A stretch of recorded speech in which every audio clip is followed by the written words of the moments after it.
Good morning, everybody, and welcome to the inaugural episode of Ethics Unplugged CSO Insights.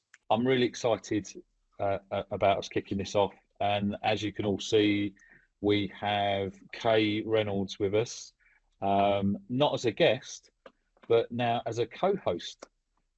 We will be, hi Kaye, and Hello. Thank you for joining us.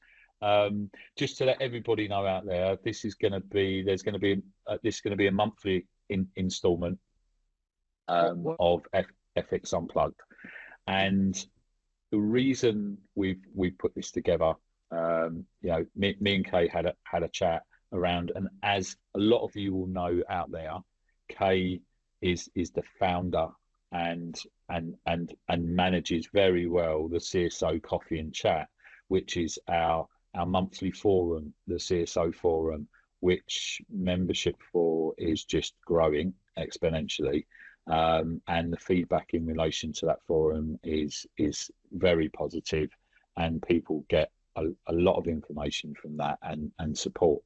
So what I was thinking, CSO Coffee and Chat, it's an hour, it's got a lot of people on it, and we're covering a lot of subjects. And I'm sure there's people on there that are thinking, I want something answered, or I've got a potential issue, or I need some information, but don't necessarily have the opportunity to be able to articulate that. So we've created the podcast so that post CSO Coffee and Chat, myself and Kaye will be able to have the opportunity to try and address some of those issues, topics for discussion, and it allows us also to invite guests. So we will have guests, not just a guest like you may see on The Only Way is Ethics. We will be hopefully inviting lots of guests on, and maybe having some panel discussions, etc., and stuff like that. So really excited at that. So welcome, Kaye, and it would be great to sort of hear from you as well in relation to the podcast and also this month's CSO Coffee and Chat. Lovely, thanks, Dean. Yeah, thank you for this opportunity. I think it's a fantastic initiative, and we can hopefully start to reach out a bit further with who is able to access some of the content from the Coffee and Chat. So for those that don't know, the CSO Coffee and Chat is held, like Dean said, once a month, the first Thursday of the month, 12 till 1 via Teams. So obviously it's a virtual event, and over the last 18 months now, I think it's been up and running. We've kind of increased membership, and on average now we'll have around 100 people dial in every month to have conversations about what's happening, if we're having any problems, or if anyone just kind of wants to have a vent even and just talk about what's happening within their CSO world. It's for anyone that works within the NHS or independently as clinical safety or as part of a digital health team, but also those that work within industry. So I think we were very conscious to keep it a collaborative approach where we can talk and share and be open and honest, but also respectful. But everyone really does kind of adhere to that ethos of the group. It is very much a safe space for collaboration, whether you're, say, independent, NHS or industry. So I think that's really great that we've got that kind of space where we can all learn and share from each other. So we, like you mentioned, Dean, we always have lots to try and get through within an hour, and it is only an hour a month. So we do sometimes find that we don't quite get to finish conversations, or we don't quite get to the root cause of what somebody's sort of trying to establish from the gathered expertise that we have in that room. And we are really fortunate to have people like yourself, Dean. We have other really experienced clinical safety officers that will come along and share their knowledge and their experience. So it is a nice forum for people, whether it's your first day on the job or if you've been doing it like yourself, Dean, for however many hundreds of years. No.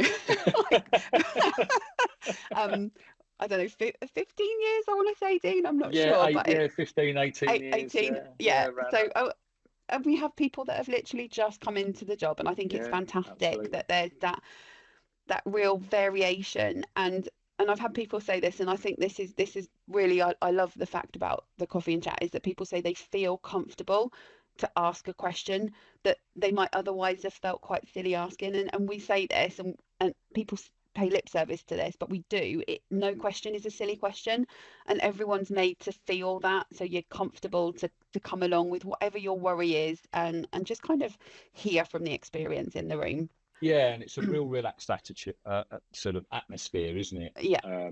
Okay, and I think people that come in, they feel comfortable, whereas like you said, people feel comfortable asking questions that they may not even ask within their own organisations. Yeah. They come on to, and it's that safe space, isn't it? It's a safe space for everybody to be able to sort of, ask those questions and get that information. So yeah, I mean it's absolutely key, and we need that, don't we? I think I think we've all realised that within the CSO community, we've needed something like this, and it's been absolutely fantastic. And 18 months, where has that gone? That's just I blown know. by. It really has. So Kaye, what's been going on then this month in coffee and chat, and what have we what what have we got to talk about, sort of like, this week? Well, we've got lots to pick from, I think, Dean. So Yeah. the last coffee and chat was on the 3rd of October, and we had a number of things that we kind of just touched on lightly, and then we had a couple of more in-depth discussions. So the kind of things we talked about, we had some colleagues from NHS England, from their patient safety team, and the clinical informatics team were also, some of those were on the call to kind of listen and provide some information about things that are ongoing. We also talked about the Digital Health Network CSO Council, and kind of just a couple of updates from the council there, and what they're up to, what we're up to. We also talked about a post on LinkedIn that had been shared by one of our CSO colleagues around an IT system fault, which was linked to a HSJ article, which as a community, I think some of us can get access to, some can't because it's behind a paywall, so it can be a little bit difficult to get access to that information. So somebody had kindly shared a bit more information around that issue. We also talked about a potential emerging issue with a software system that one of our CSOs had kind of flagged up to the group because they weren't really sure where to escalate that issue to. So they thought, oh, let's put it out there so everyone's aware of it, and we can kind of all learn from that. We talked about the Patient Safety Learning Hub and some of the fantastic resources and information that we can find on there. In particular, we were talking around the EPR, the recent electronic patient record systems. I couldn't think of the name, sorry, putting patient safety at the heart of implementation, which was a document they released back in July, and some of the kind of lessons learned from that, which we found really valuable. We talked about the recent announcement that the Department of Health and Social Care are going to launch a consultation on the clinical risk standards for digital health. They are. And then we kind of posed a few questions to our colleagues from the patient safety team around what these consultations might look like, and what might happen with that going forward. So, like I say, it was quite a and we also had a very in-depth debate around testing and how we test systems, and who's responsible versus who's accountable, which then kind of instigated a few messages back and forth, because we all seem to have a slightly different approach to it. And I think there was a bit of worry around, am I doing it right? Because I've heard this, I'm not sure. So there was a real kind of variation to the conversation. No, interesting. And well, it sounds like in an hour you got through quite a lot in an hour. So let's pick up on sort of the patient safety side of things, and I think that's really interesting, because I understand, and I know who was on the coffee and chat. Unfortunately, I couldn't make it this month, but they clearly sit within patient safety, within their boundaries within NHSE, and what we've spoken about previously around aligning clinical safety with patient safety. and how that would look sort of like nationally. You mentioned patient safety learning and around the paper that came out on sort of like EPRs and putting patient safety first in relation to EPRs. And I suppose from our looking at it from a CSO perspective, when we look at that, and well, I know certainly when I look at it, and there's also been you mentioned the paper came out about the consultations, and I get a little bit frustrated that all people are mentioning are EPRs and not digital health technologies, because it's not all about the EPR. And I think, as you said yesterday, Kay, it's not the only show in town, EPRs. There are many digital health technologies out there, and they all have the potential to cause harm in relation to that. So now that brought up questions that, when we were chatting, and around reporting and alerting, and you've already mentioned that there was discussion around potential issues with systems and articles that have come out. You mentioned one that was in HSJ. Are you able to elaborate a bit more on that? I mean, it's out in HSJ, so it's out in the public sort of like domain. Yeah, so the information that somebody had kindly shared within that post, so it kind of initiated from a post on LinkedIn, and somebody had kindly shared some more information around what the system was and the organisation. So it was reporting around a Philips VUE PACS system, and it was just say some information around it had caused some delays in delays in significant disruption, I quote from the article that was published. And it had caused an impact on staff and obviously patients. But I think there's that double side to it. It's the impact it has on the staff that are there trying to provide good care for their patients. And then it's also the impact it then has on the patient as a result of not just the staffing potential issues that arise from that, but also the quality of care from the digital system itself. So I think there's kind of two arms to the disruption that can be caused. And yeah, like I say, I don't know the specific details of what the issues were with the system or if they're resolved now. I can't comment on that. I don't know. But from the information that was shared on LinkedIn, it was very much that, this deployment had caused a number of concerning issues for the people within that team. And I think the alarm bells that raised for me obviously I've reviewed that, you kindly sent across some of that information. And yes, you're absolutely right, even though it doesn't go into the detail of the actual issues themselves. But, some of the statements that were there around sort of, longer waiting times, including for breast cancer screening, and, reduced capacity and appointments, which is just sort of like, it's crazy to think, as we know, Kay, these systems are supposed to be there to create efficiencies and to support in relation to the delivery of care. And then one of the quotes in relation to, too often we are reliant on business continuity processes owing to the instability of the system. And worrying. We know as clinical safety officers, that's massive alarm bells, isn't it? Are sort of like ringing in relation to, and it begs the question, doesn't it, of who at a sort of like, a top management level, who's looking at this, where are the responsibilities, and also, comments about staff have left the organisation.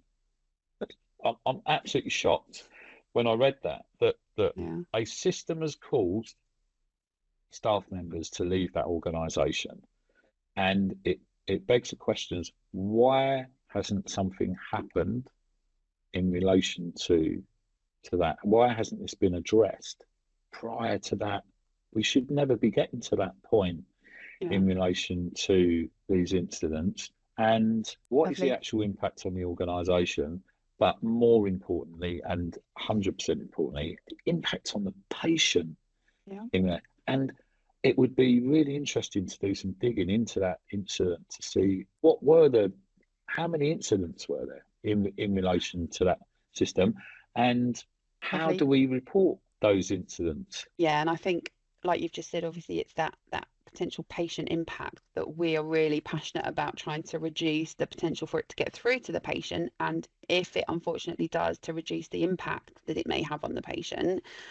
So for me, I think there's always a lot around what lessons we can learn. So, okay, this has happened.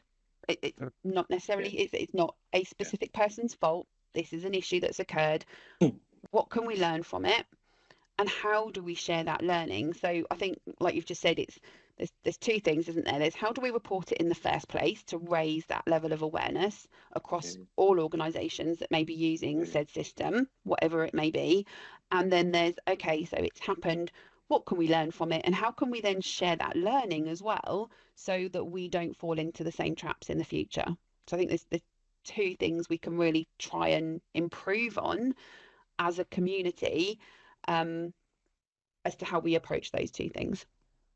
And because this has been over a period of time as well, when we're saying about lessons learned from this incident, I mean, it's lessons learned over, unfortunately, over a period of time, which brings into question, doesn't it, the need to look at the governance in relation to this. And I know, I'm a big advocate for establishing clinical risk management governance within organisations and making sure that it works effectively. And I mean, in this instance, you would like to think that, it's over a 16-month period, that if there was a governance framework in place, that there would be said hazard logs, there would be the identification of risks and hazards, and that if due process had taken place, that you'd never get to that point. But then I also understand the politics that comes with a lot of systems.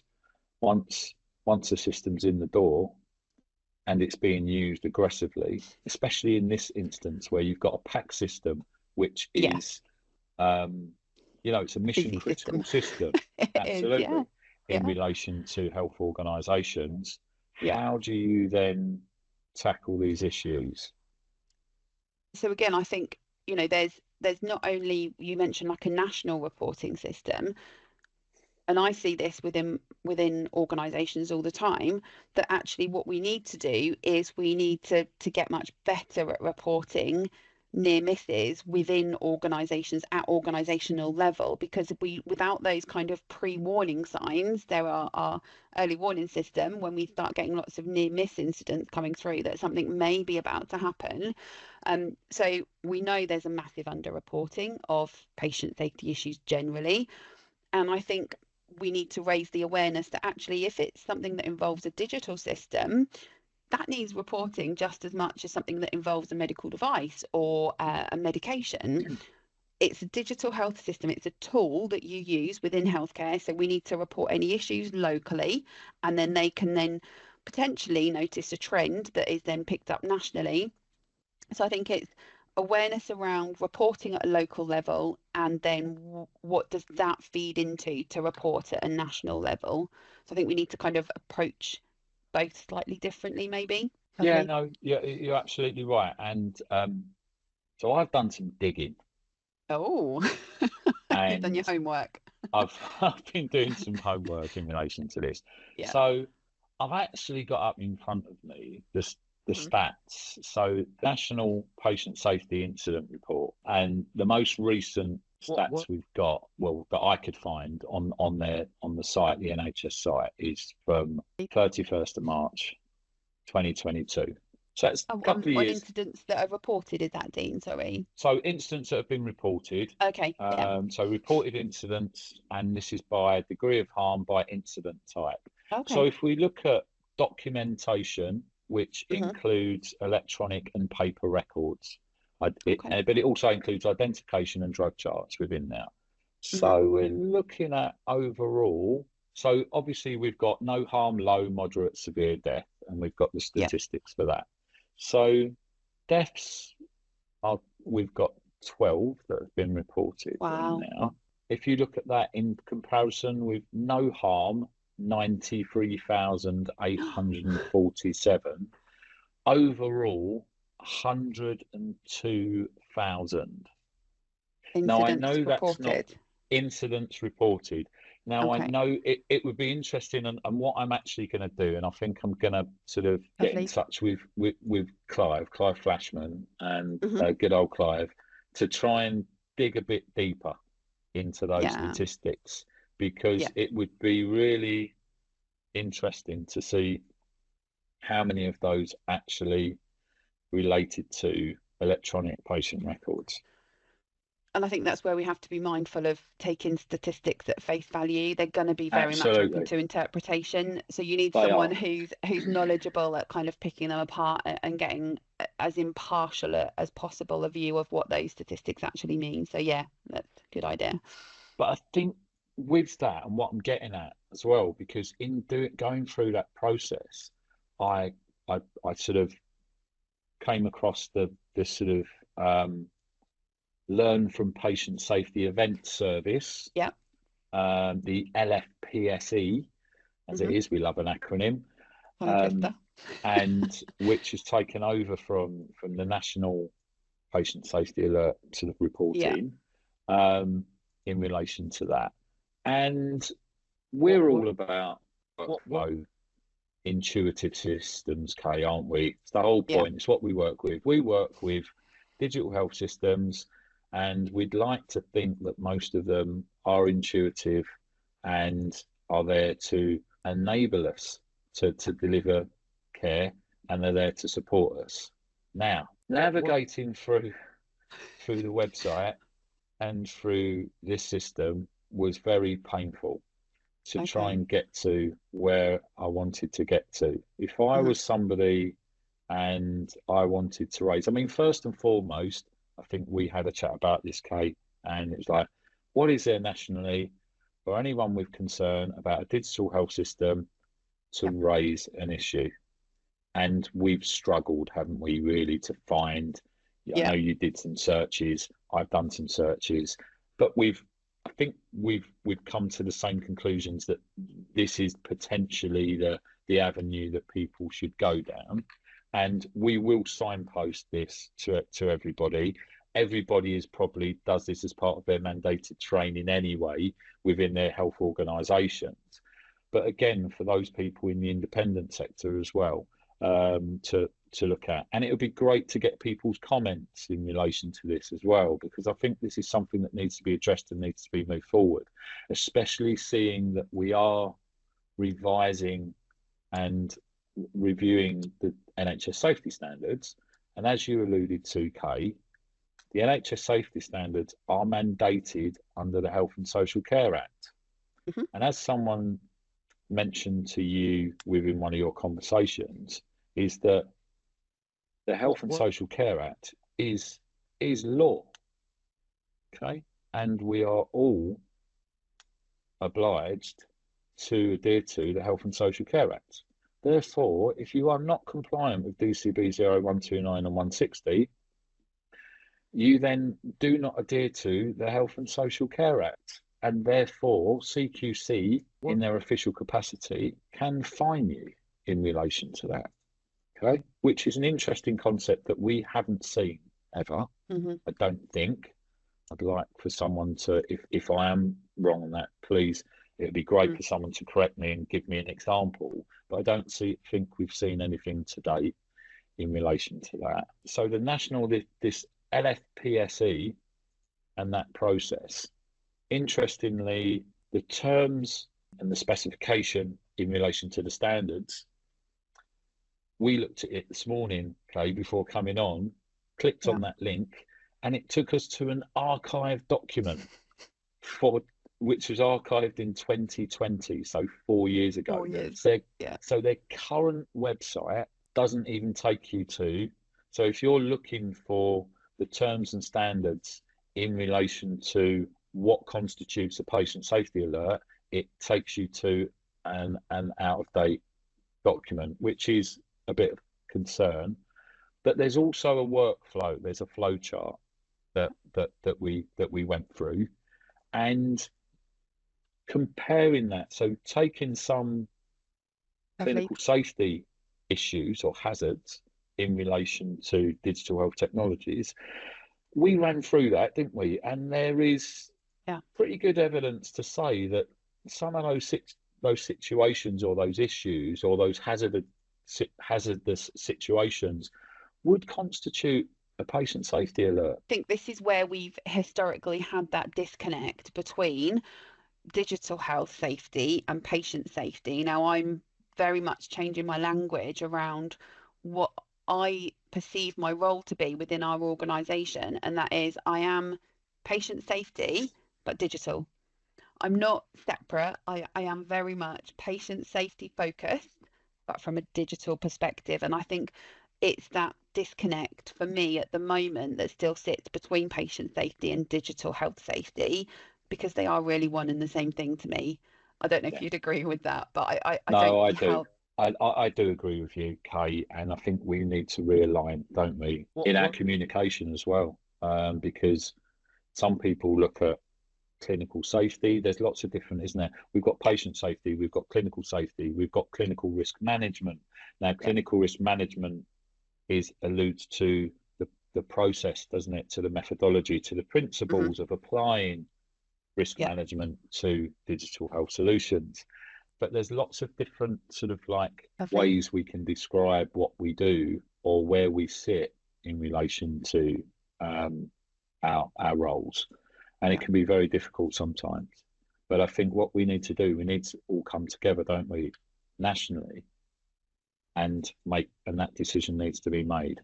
I am a big advocate in moving clinical safety under patient safety. And if people hear me saying that haven't sort of like, it's like, what do you mean moving clinical safety under patient safety? Doesn't it sit under patient safety? But just to explain to those people out there that may not be aware or not involved within that governance framework, is that digital clinical safety historically sits under digital or under IT in relation to, and those people that work within and support that as clinical safety officers can a lot of the time report to that IT work stream in relation to that, which for me is absolutely crazy. And do you know what, Dean? I think we hear this all the time, and I know you hear it as well, how isolating the CSO role can be.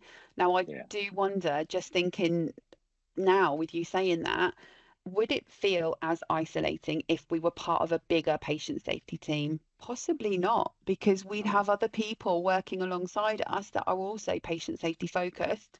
So yeah, I hadn't really thought of it in that light before, but now you've just said that, I do wonder if that would help potentially with that feeling of isolation within the role if you were surrounded by other patient safety personnel as well.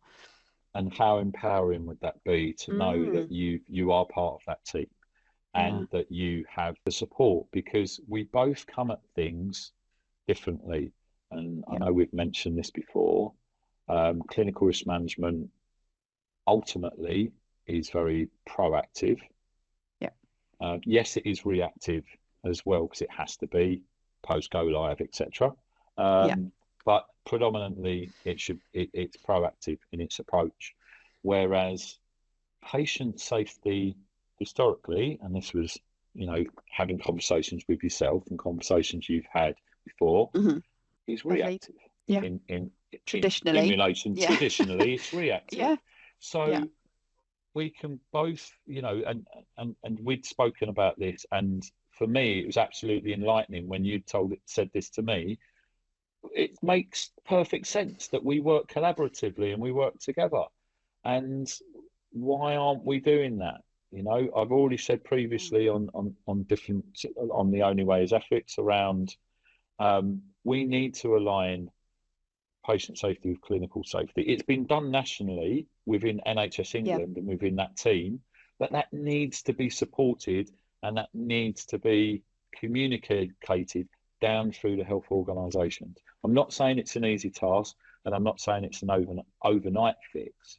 But it is something that we should be doing, and we are seeing it in certain organisations that people are listening, especially the organisations that I've supported and worked with. It's definitely happening at that level, and it's very positive in its approach. I think what we hear in these conversations, and you've had those conversations as well, is that people saying in patient safety, we didn't know what it was you did. We didn't know what your role was, but now we do. Absolutely, we need to work together. And why haven't we before, etc. And I just take the positives from that. Lots of people look at that and say, oh, well, there we go. That just shows what a mess we're in. No. That's absolutely positive in that response. And let's work together. Now let's push forward and let's make it work in relation to that. Another thing I'd like to sort of pick up on. So when we're talking about this national, like the national patient safety alerts and this national initiative, and I did sort of touch on CQC and the whole thing about fines and penalties, and people look at that and they're like, sort of, but I think it needs to happen. A LinkedIn post went out this morning, I think, from Martin Bell. He's independent within digital health consultant, but he was saying, with everything that's happening in regulation at the moment, it needs to be simple. We need to simplify things in what we're doing in regulation, in the regulatory space. We're complicating things too much, I think. And I think it's a good opportunity with the consultation. However, what we need to do as well is make sure that people are taken to task. For examples, so if you've got information governance issues or you don't comply, you answer to ICO. And we all know, because I've done my NHS mandatory training recently as well, and we all have to do it, around cyber, around information governance. And we all know the monies that are involved in the fines. We're talking six figure, we're talking millions in relation to that. Data breaches, data breaches, etc. And there are examples of big corporates that have been taken to task in relation to that. Cyber security, we've got the National Cyber Centre, and again, there are fines in relation to that as well, and you are taken to task. And then lastly, medical device regulation, which is very much aligned with what we're doing now, because we have software as a medical device and we have MHRA, and again, there are penalties, your products get taken off the market, etc. Okay. However, in digital, if you are not a medical device, what happens? We've got 129 and 160. If you don't comply with those standards, we don't. What do we see? We don't see anything. Who's the regulator? And who's been taken to task that we've got kind of evidence to say that these are the potential repercussions? And unfortunately, we do tend to learn from negative reinforcement rather than positive. I think as human beings, I'm not just saying as the NHS, but I think as human beings. We do. And we haven't had that, have we? We haven't had that kind of. And I remember somebody saying really clearly on a coffee and chat once about don't invite the fox into the hen house. Now, I really get that logic, and that kind of resonated with me clearly because I still remember it very clearly. However, unfortunately, we know that sometimes there has to be a harsh reality of a situation in order for there to be positive changes come out of it. And I think it's getting that balance, isn't it, between acknowledging there should be some regulation and some penalties around not adhering to it, but also not making it unachievable for manufacturers or NHS organisations to deploy new technology. I mean, how often have you been called a barrier to the introduction of innovation? I know I have a number of times, and I'm not a barrier. I'm here to advocate for my patients and say, please, these are patients' lives at the end of this technology. I'm not here just to be awkward and just to stop you being innovative. I'm here to make sure we've thought about the patient at the end of the journey here. So I think, yeah, like I say, there's a real What dichotomy between wanting that overarching regulation that is acted what upon, whether that be through fines or warnings issued, however it may be, versus ensuring that that doesn't stop what we're trying to achieve within the digital health sector. I agree. I agree totally. And I think I don't know Lovely. how many times we have to keep sort of like going on about this and sort of like, you know, until we see something really substantial come down decision making Yeah. from NHS England. And I think now's the time.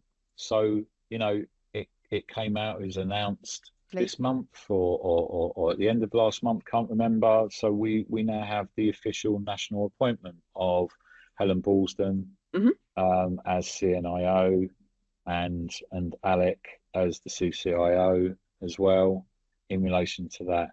And they are key. They are key to all of this and to the decision making. They should be, you know, the guiding light in relation to these decisions, and they should be canvassing for that. I have, Which, yeah, sorry, go on. Dean, I was just to say with No, relation to no. Helen, I can't speak obviously about our new CCO, Dr. Alec, but I do know from conversations I've had with Helen in the past, she is very passionate about clinical safety and she really gets what we're doing and really appreciates that.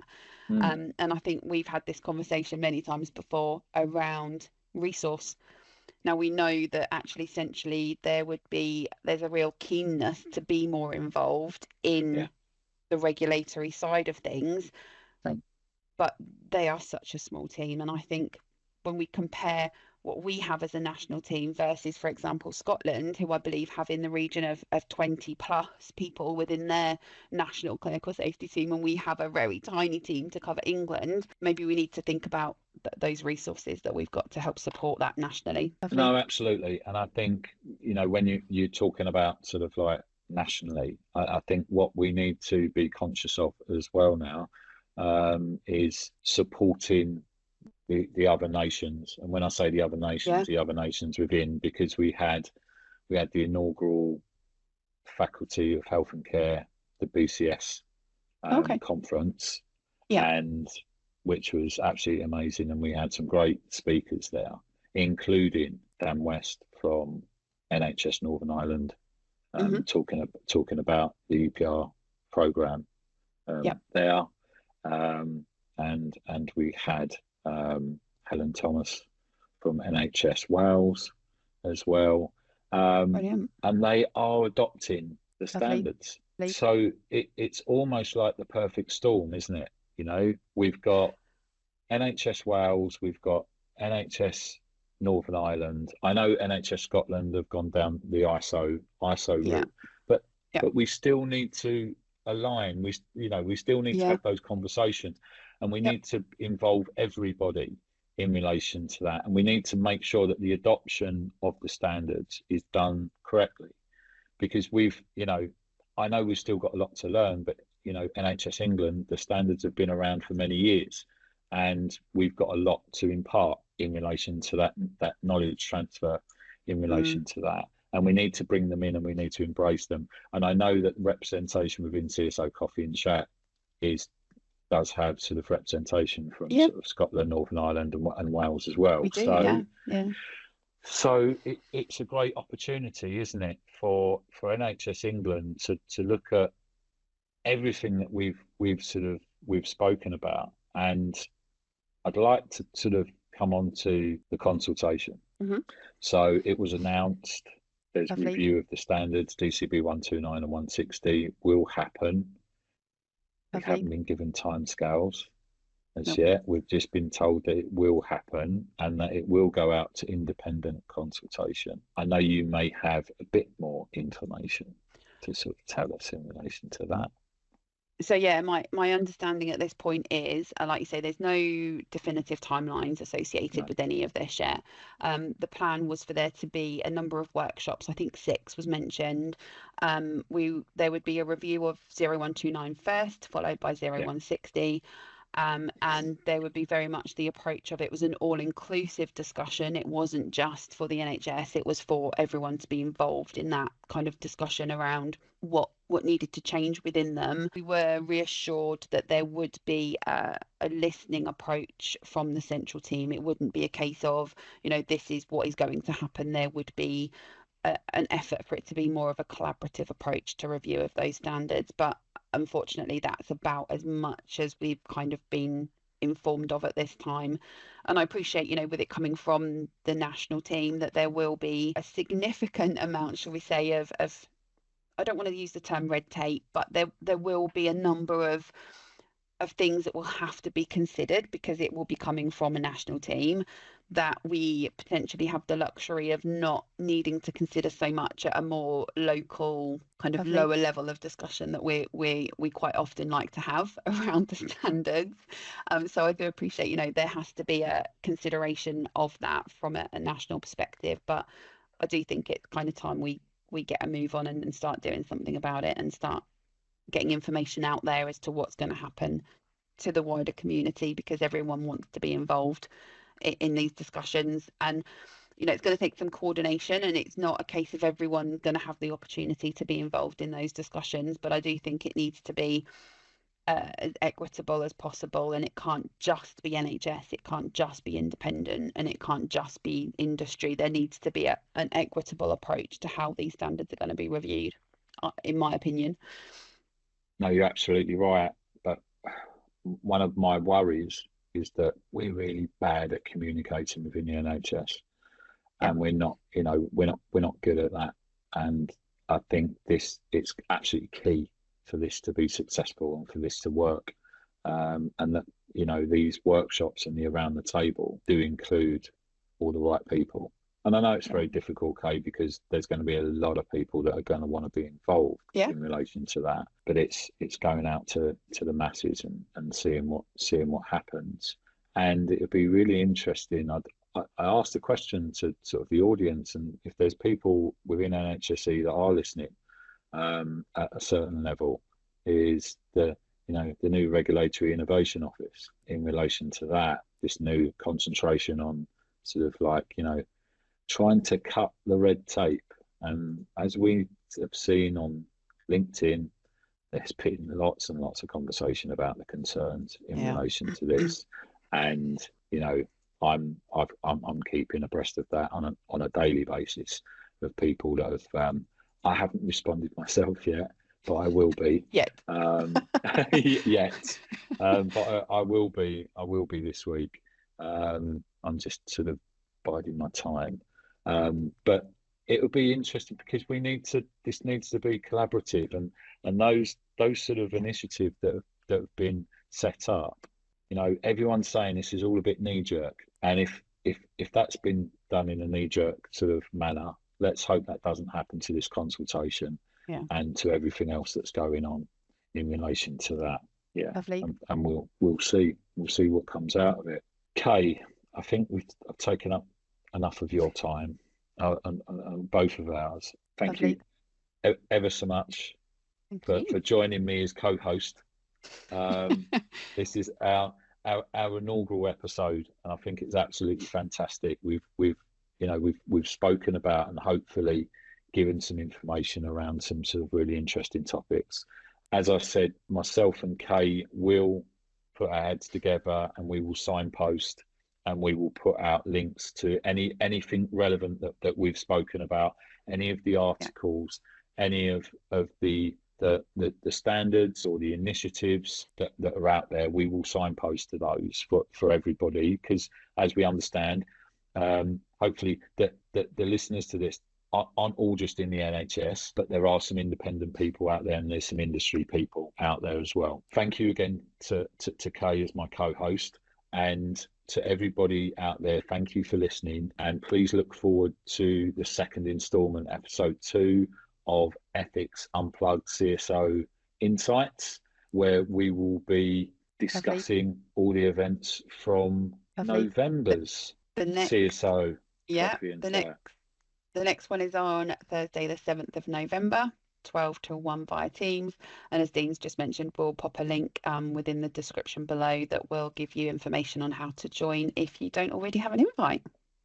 Fantastic. And you can also find us on Spotify and YouTube, along with The Only Way is Ethics, which goes out on a weekly basis. Thank you ever so much, Kaye, and Thanks, to Dean. everybody out there for listening, and look forward to seeing you for the next episode. Lovely. Thank you.